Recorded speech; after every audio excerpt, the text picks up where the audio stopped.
An article which is really eye-opening, which is news from the Trump administration where he wants the USAID on the blockchain. So this USAID is the agency responsible, as it says here, for international development. Now, ever since Trump has come back in office, he always pledged that he's pro-business, pro-crypto, and wants to establish US as a crypto capital in the world, including Bitcoin, right? So he is certainly living up to those promises, and he's already enacted a handful of executive orders on that effect. And this other one around USAID is a rather interesting one, because if you recall in the news from Elon Musk, which he, as you know, he's part of this DOGE, the Department of Government Efficiency, where he has the mandate to actually strike out those inefficiencies in terms of exorbitant funds that's been wasted across the federal government.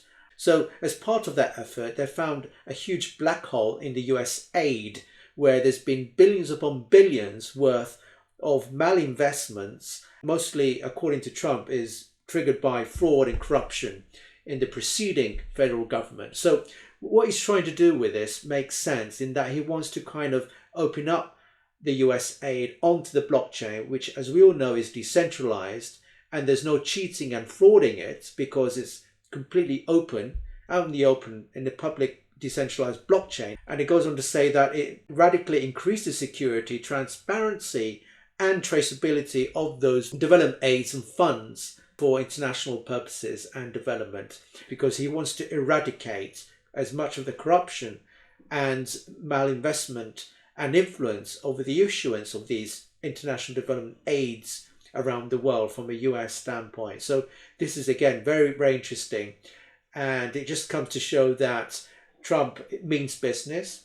And given that this is going to be his second and final term at office, what he's trying to do in order to achieve that legacy is to open up the US aid to become that more open, transparent, equitable for all, in terms of the donors and the recipients of those aided funds. So again, this makes total sense to me, and it's going to be very interesting to see how this develops in the weeks and months throughout his last term at office, his 4 or 5 year term at office. So just watch this space. So that's all I want to discuss in today's episode. If you haven't done so already, to like and share this video to like-minded individuals, friends and colleagues at work. And if you haven't done so already, to please subscribe to my channel, as I regularly publish some interesting videos such as these, anything to do with Bitcoin, blockchain technology, and the future of finance. So until next time.